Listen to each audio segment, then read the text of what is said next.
Y me parece que este ejercicio que deriva de la reforma constitucional de septiembre del año pasado es un ejercicio que nos abre la puerta a muchos que aspiramos a poder seguir creciendo en esta carrera judicial y llegar a la Suprema Corte es realmente es un honor el impartir justicia realmente para los mexicanos y el poder acercar realmente a esta Suprema Corte de Justicia que ha estado por mucho tiempo alejada de la ciudadanía. Y la gente a veces piensa que lo que realiza un ministro no tiene un impacto directo en sus vidas. Y lo que yo les puedo decir es que todas las decisiones que se tomen dentro de la Suprema Corte de Justicia de la Nación van a tener un impacto y la han tenido durante toda la vida. Si bien el año pasado existía esta controversia entre el Poder Judicial de la Federación y el Poder Ejecutivo y muchos decían es que la Corte no toma decisiones políticas, lo cierto es que sí las toma. Lo cierto es que las decisiones de la Suprema Corte tienen una repercusión política, económica y social en la vida de nuestro país, en la vida de nuestros ciudadanos. Lo cierto es que esta reforma pues ya está aprobada, está en curso, ya el próximo 1 de junio vienen las votaciones, y me parece en ese punto que pues es también un buen ejercicio para ver si funciona o no la elección de jueces, magistrados, ministros de la Suprema Corte de Justicia de la Nación a través del voto popular. A mí me parece que estas resistencias pues también derivan de la resistencia al cambio de que tenemos todos los seres humanos, las reglas que nos puso, pues limitan mucho también esa capacidad de nosotros para podernos dar a conocer, y más en una elección nacional, porque pues quizás en los distritos, en los circuitos, será más fácil para los jueces y los magistrados darse a conocer o ya los conocen dentro de sus comunidades. A los ministros los candidatos a ministros no nos conocen en toda la República, y eso también ha representado un reto para nosotros como candidatos.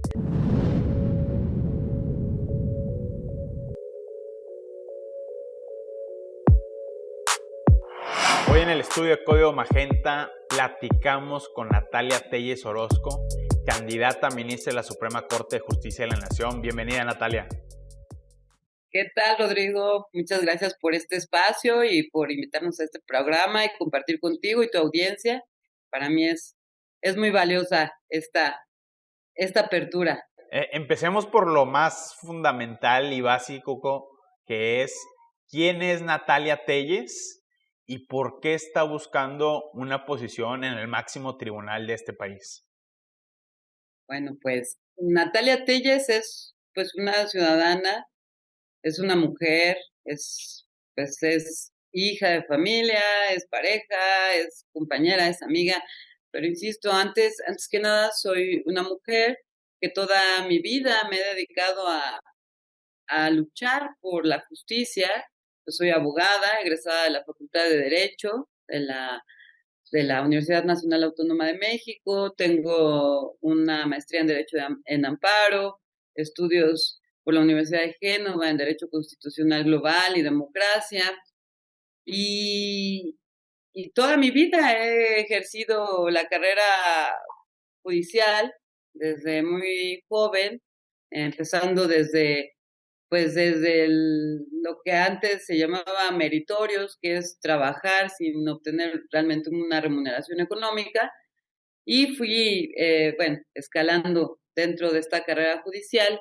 En 2020 tengo oportunidad de trabajar en la Administración Pública Federal, adscrita a la Procuraduría Fiscal de la Federación, y después fui propuesta magistrada del Tribunal Federal de Justicia Administrativa en materia de anticorrupción. Nosotros ahí en la tercera sección vemos temas en segunda instancia, resolvemos la legalidad sobre la sentencia que ya dicta una primera sala, y que pues en términos es en materia de responsabilidades administrativas por faltas graves y faltas de particulares, y en términos generales es en materia del combate a la corrupción. ¿Y por qué buscas llegar a la Suprema Corte de Justicia de la Nación?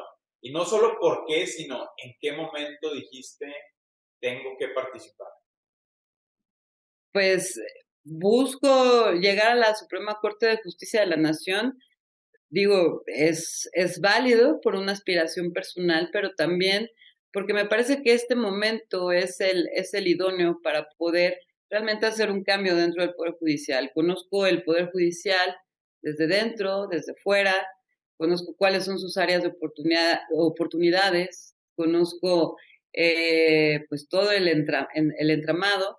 Y me parece que este ejercicio que deriva de la reforma constitucional de septiembre del año pasado es un ejercicio que nos abre la puerta a muchos que aspiramos a poder seguir creciendo en esta carrera judicial y llegar a la Suprema Corte es realmente, es un honor y es un gran trabajo el que podemos hacer desde allá en varias áreas, desde el combate a la corrupción, el impartir justicia realmente para los mexicanos y el poder acercar realmente a esta Suprema Corte de Justicia que ha estado por mucho tiempo alejada de la ciudadanía y poder aportar algo para nuestro país, ¿no? Desde nuestros ¿Cuál es conocimientos y nuestra trayectoria. cuál es tu mensaje para aquellos ciudadanos que se encuentran reticentes a participar en esta votación, ya sea porque no hay un genuino interés o simplemente porque consideran que ha sido un proceso muy desasiado y muy complejo? Precisamente me parece importante que los ciudadanos mexicanos entiendan que es indispensable esta participación en esta elección, porque está en sus manos precisamente el poder elegir a las personas que van a ocupar estos encargos, estos cargos del máximo tribunal de nuestro país. La gente a veces piensa que lo que realiza un ministro no tiene un impacto directo en sus vidas. Y lo que yo les puedo decir es que todas las decisiones que se tomen dentro de la Suprema Corte de Justicia de la Nación van a tener un impacto y la han tenido durante toda la vida, desde que existe la Suprema Corte, tienen un impacto inmediato, a mediano, a largo plazo en la vida de todos y cada uno de los mexicanos. Si bien el año pasado existió esta controversia entre el Poder Judicial de la Federación y el Poder Ejecutivo, y muchos decían, es que la Corte no toma decisiones políticas, lo cierto es que sí las toma, lo cierto es que las decisiones de la Suprema Corte tienen una repercusión política, económica y social en la vida de nuestro país, en la vida de nuestros ciudadanos, y en esa medida es sumamente importante que participen para que se puedan elegir los mejores perfiles, los perfiles con la capacidad, la trayectoria académica, y también como dice la Constitución, que tengan esta integridad y esta buena reputación y fama pública para que puedan realmente ejercer este alto encargo y porque van a ser también ellos quien tomen decisiones que van a afectarlos en la vida diaria y, insisto, en el presente o incluso en el futuro, ¿no? Natalia Telles tiene una larga trayectoria dentro del Poder Judicial y precisamente dentro del Poder Judicial es donde se ubica una de las grandes resistencias a esta reforma y a este proceso que lleva a una votación popular la designación de jueces, magistrados y ministros. ¿Cuál es el argumento que te permite a ti decir este proceso sí es válido y no es una situación espuria como denuncian algunos jueces disidentes, algunos magistrados disidentes? No es una situación que está hecha para que dos poderes, el legislativo y el ejecutivo, capturen a un tercer poder que es el judicial. A mí me parece que evidentemente es un proceso novedoso. Me parece que el Poder Judicial necesitaba una reforma, un cambio desde hace ya varios años. Esta, esta burbuja en la que se vivía en el Poder Judicial de la Federación impidió durante décadas que los jueces, los magistrados e incluso los ministros vieran realmente cuál es la realidad social y en qué realidad vive el pueblo de México. En esa medida, eh, quizás no todos esperábamos una reforma tan, pues, pues tan ambiciosa, ¿no? O la concebíamos de una manera distinta. Lo cierto es que esta reforma pues ya está aprobada, está en curso, ya el próximo 1 de junio vienen las votaciones, pero y me parece en ese punto que es pues es también un buen ejercicio para ver si funciona o no la elección de jueces, magistrados, ministros de la Suprema Corte de Justicia de la Nación a través del voto popular. A mí me parece que estas resistencias pues también derivan de la resistencia al cambio de que tenemos todos los seres humanos, pero no me parece que sea con la finalidad de que el Poder Ejecutivo y el Poder Legislativo opten a los jueces, magistrados y ministros. Es una realidad que los ministros se elegían, ¿no? Por dos de los poderes, no había participación siquiera del Poder Judicial. Y en este punto, pues al existir los tres comités, el del Ejecutivo, el del Legislativo y el Judicial, ponen en una misma posibilidad a todos los que aspiramos a encabezar, ya sea la corte o a obtener el cargo de juez, de magistrado. Me parece que se amplía la posibilidad a todos los que aspiran a tener una carrera judicial o a poder ocupar estos encargos. Y no me parece que sea con la finalidad de ocultar. Lo cierto es que creo que durante muchos años se ha malentendido esta división de poderes.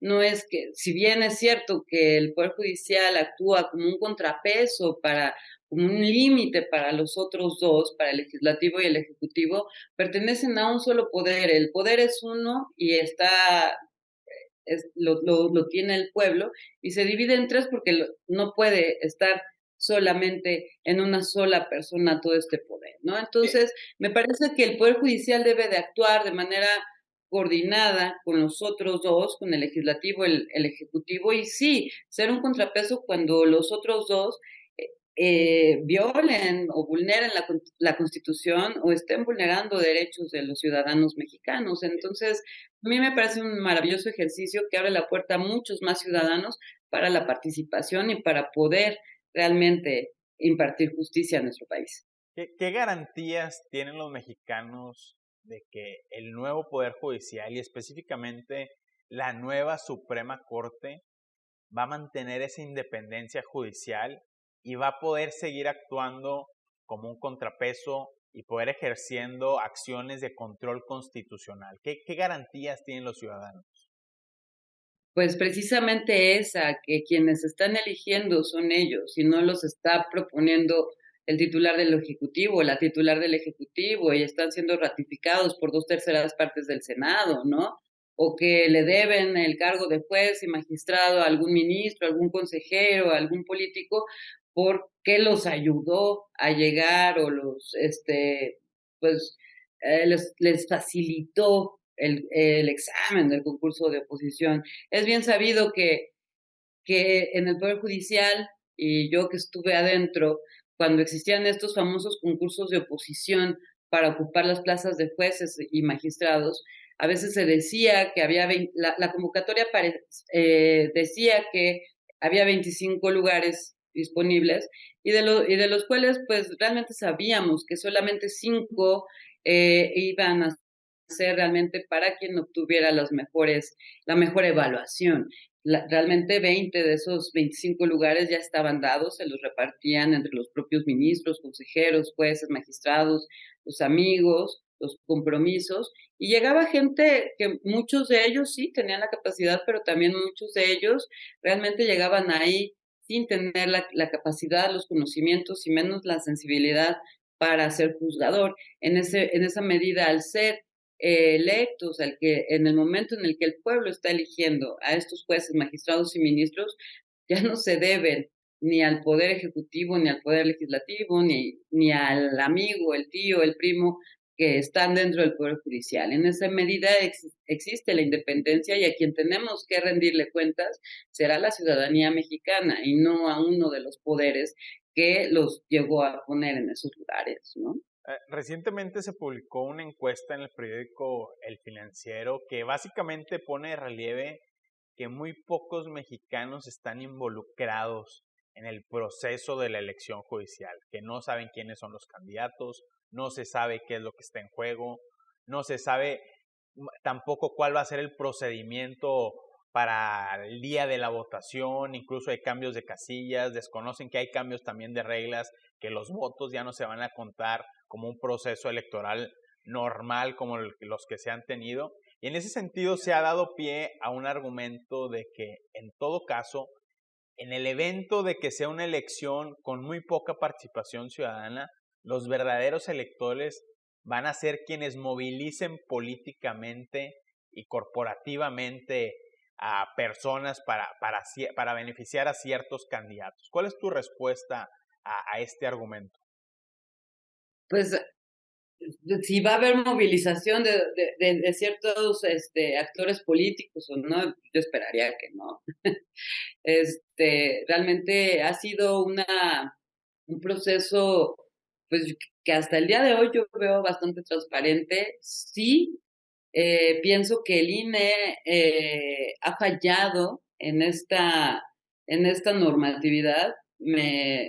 Y bueno, pues pudiera ser consecuencia de la premura con la que se tuvo que organizar esta elección.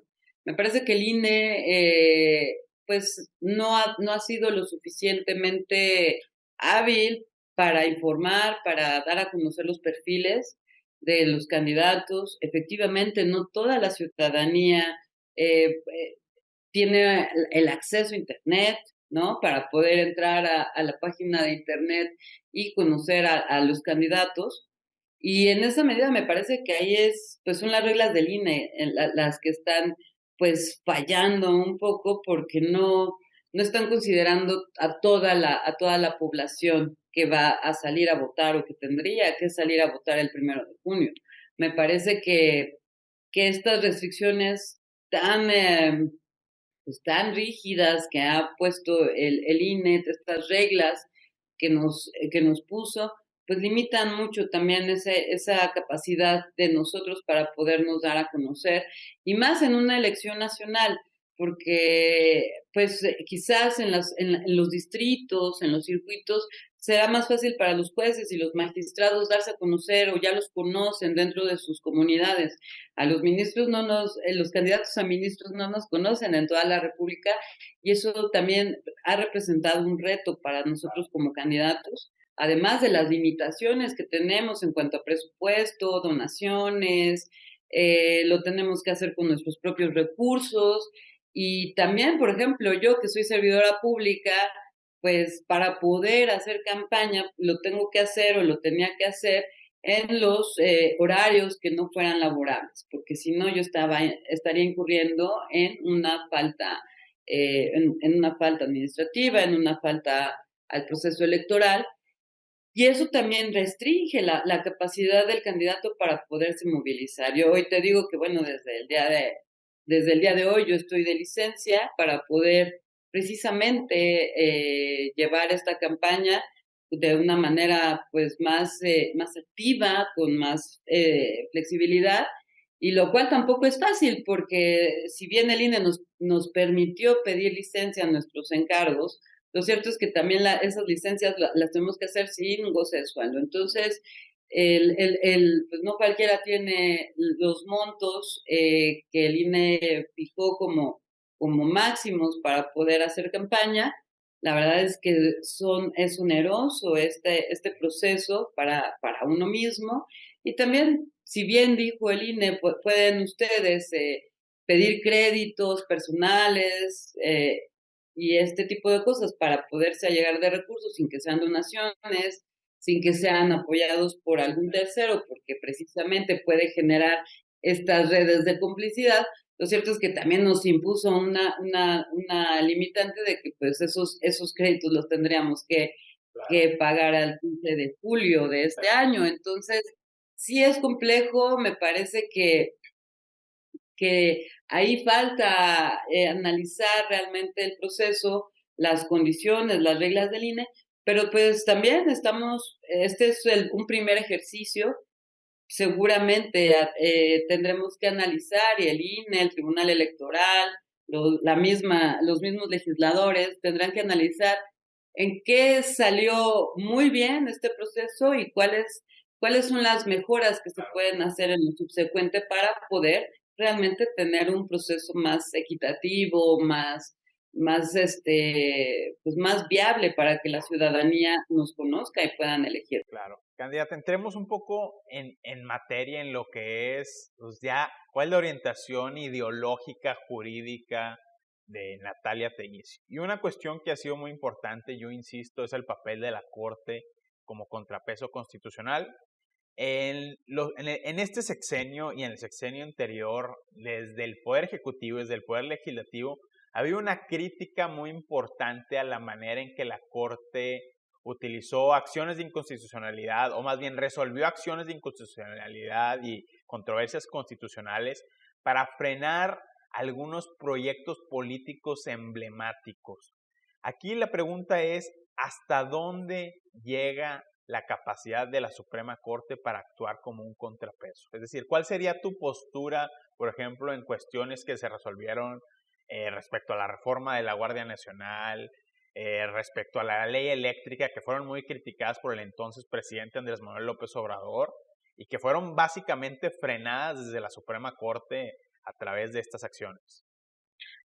Mira, Rodrigo, esa pregunta es muy interesante. Yo no podría pronunciarme porque en un sentido muy estricto tendré que hacerlo de manera muy genérica porque bien sabemos que ha habido reformas en los últimos meses y que vienen más y pudieran caer si el voto de la ciudadanía nos favorece este 1 de junio, pudieran caer en las manos de tu servidora y hacer un pronunciamiento, pues estaría yo en un momento determinado impedida para poderme pronunciar sobre un determinado tema y cuál sería pues Claro. mi respuesta. Pero en temas generales hablar a lo mejor de las fronteras de la Corte como contrapeso. Lo cierto es que eh, hubo varias sesiones que nosotros seguimos, ¿no? Como abogados, como juristas, como impartidores de justicia seguimos estas sesiones y yo sí noté un desaseo, una falta de argumentación, de fundamentación, de motivación dentro de estas discusiones que se dieron dentro del Pleno de la Suprema Corte de Justicia de la Nación.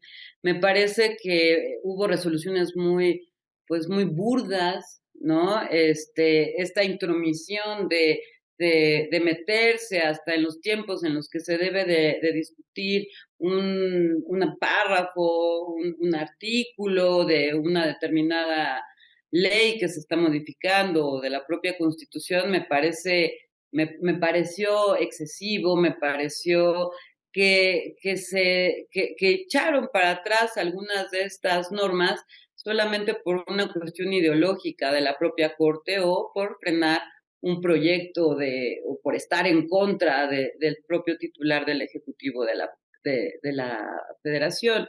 El punto es que pienso que nosotros como ministros de la Suprema Corte, al momento de decidir estas controversias, estas acciones de inconstitucionalidad, al momento de sentar precedentes, tenemos que ver cuál es el interés de la nación, qué es lo que más va a favorecer en todos los aspectos a nuestro país y en ese punto también tenemos que ser sensatos como juzgadores, si bien somos peritos en derecho, no somos peritos en otras materias y en ese punto me parece que hubo mucha desinformación, que hubo también mucha cerrazón y que este tipo de discusiones también se tienen que hacer con fundamentos, con conocimiento y en ese punto pues uno como juzgador se tiene y más los ministros de la Suprema Corte se tienen que allegar de los expertos en esas materias para poder tomar decisiones y decisiones que no afecten precisamente el interés de la nación.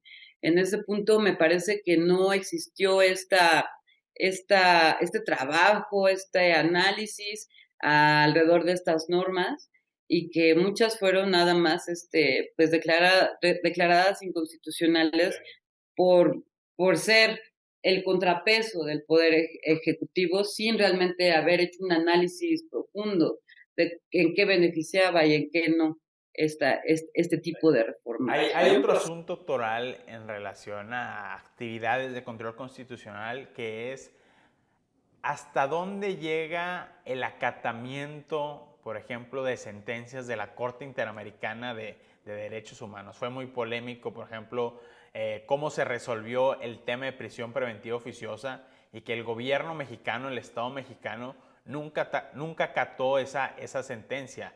Incluso también desde el oficialismo y algunas veces desde la oposición también ha habido cierta reticencia a aceptar esas resoluciones de cortes internacionales. Como candidata a ministra, ¿cuál es tu postura de cuál debe ser la relación del máximo tribunal mexicano con tribunales como la Corte Interamericana? A mí me parece que estas resoluciones pues tienen también sus limitantes, porque si bien los tratados y estamos nosotros inscritos a estas convenciones y somos parte de este sistema interamericano, lo cierto es que, que debe de privilegiarse, insisto, el interés de la nación y también tenemos que entender que las realidades de otros países y esas resoluciones que son dadas para otros estados, ¿no? Que pertenecen al sistema interamericano, pues tienen otras realidades, tienen otras circunstancias. A mí me parece que el tema de la prisión preventiva oficiosa es un tema muy delicado y me parece que en ese punto el tema de la prisión preventiva oficiosa depende y radica pues, no tanto en la Suprema Corte de Justicia, sino en tener buenos impartidores de justicia, en buenos juzgadores y también en tener buenos abogados postulantes que puedan desde el inicio del proceso penal, desde que se está abriendo esa carpeta de investigación, poder aportar los medios de prueba suficientes y tener en esa medida diferentes estándares probatorios que le permitan al juzgador decidir si sí o si no se emite esta orden de la prisión preventiva oficiosa. El acatamiento me parece que, bueno, pues no es una novedad, eso ha venido o no de estas resoluciones. Llevamos décadas perteneciendo a estos sistemas y no fue y no es exclusivo de la administración pasada ni de esta, sino de administraciones anteriores a realmente acatar estas resoluciones. Me parece que también hay que considerar otros factores que pueden o no perjudicar a la vida de los ciudadanos, a la vida del país, porque bueno, pues también tenemos que respetar la soberanía nacional. Y en este punto, pues habrá que estudiar, habrá que ver realmente hasta dónde se pueden cumplir o no estas determinaciones y también ir adaptando la norma interna a estos criterios y de la forma que menos se afecta a la ciudadanía mexicana, ¿no? En diversas intervenciones públicas te has definido como una juzgadora garantista. ¿Qué significa esto ya en el plano de la Suprema Corte de Justicia de la Nación? Pues el ser una juzgadora garantista, y no tanto garantista, sino más bien una juzgadora con esta perspectiva y esta capacidad de resolver con justicia social. El respeto a los derechos fundamentales, el respeto a los derechos humanos me parece imprescindible, pero también es algo que no podemos nosotros soslayar cuando se están cometiendo, cuando están en juego dos derechos y tienes tú que ponderar qué derecho vas a privilegiar.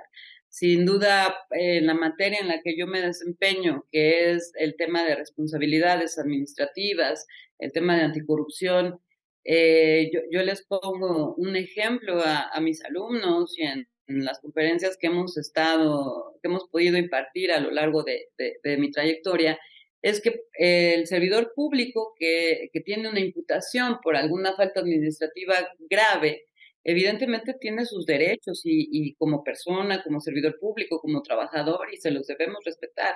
Pero aquí, por ejemplo, en materia de anticorrupción, se, se colisionan dos derechos, ¿no? El del servidor público como persona y también el derecho de la sociedad, del pueblo de México, a vivir una vida libre de corrupción. Y entonces, por ejemplo, el derecho administrativo sancionador, el tema de anticorrupción, ahí están, a veces chocan estos dos derechos y definitivamente, sin violar los derechos del servidor público, tienes que privilegiar el derecho de la sociedad a vivir una vida libre de corrupción, porque si vemos el daño que se causa mediante estos actos de corrupción a la sociedad mexicana, pues nos podemos dar cuenta que se pierden miles de millones de pesos que pueden llegar y que deberían de llegar a los sistemas de salud, de educación, de seguridad, y que por estos actos no llegan. Entonces, sin vulnerar los derechos de uno, tienes tú también que tomar decisiones que, que, que privilegien y que pues estén en la balanza cuando se colisionan estos dos derechos, pero pues tienes que privilegiar cuál es el beneficio o el interés de la nación, ¿no? Entonces sí, siempre hay que velar por la protección de las personas, pero sin olvidarnos también del interés de la nación. Finalmente, candidata, para cerrar, tengo entendido que en tu campaña has escuchado muchas voces de diversos sectores, pero has sido una candidata que también se ha prestado a tener un diálogo y una conversación con el sector empresarial, por la iniciativa privada, un sector que ciertamente está preocupado por las consecuencias de esta reforma judicial, por las consecuencias de esta elección judicial, en el sentido de que están buscando ellos garantías de que se respeten sus inversiones, se respete la propiedad privada. ¿Qué le dices tú al sector empresarial de este país en relación a esta preocupación? Pues al sector empresarial yo le digo que no tienen por qué preocuparse, que si elegimos este 1 de junio a los mejores perfiles, a gente con capacidad, con conciencia, con conocimientos, el derecho y la justicia se va a aplicar con piso parejo para todos.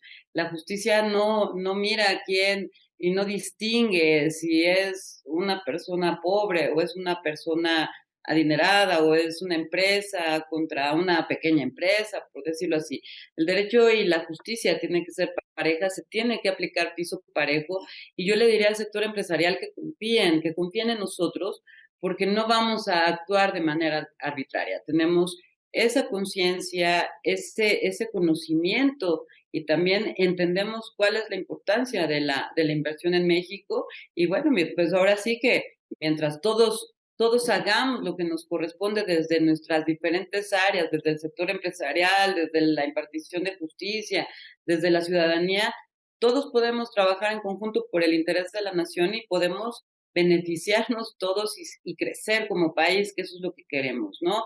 Que haya menos brechas salariales, que haya menos brechas en el estrato social, y que la gente pueda tener una vida digna sin perjudicar absolutamente a nadie, y que todos sigamos teniendo un mejor país. Eso creo que es lo que se necesita, y que va a haber piso parejo para todos, ¿no? No porque sean empresarios son el enemigo público del país o de la sociedad, por supuesto que no. El sector empresarial siempre ha sido y será necesario también para el desarrollo de México, y tenemos también que garantizar sus derechos, sus inversiones, y tenemos que aplicar la justicia de manera igual para todos, ¿no? Y de manera equitativa y justa. Natalia Telles Orozco, candidata a ministra de la Suprema Corte de Justicia de la Nación, muchas gracias por estar aquí en Código Magenta. No, te agradezco mucho a ti, Rodrigo, y bueno, pues nada más agradecerte a ti, a tu audiencia, y pedirles que no dejen de participar, que participen este 1 de junio, y que no se olviden que Natalia Telles es el número 31 en la boleta morada. Y muchísimas gracias, Rodrigo, por esta invitación, este espacio, y por poder conversar contigo. Nos quedamos con ese comentario. Gracias, Natalia. Hasta luego. Muchas gracias. Hasta luego, Rodrigo.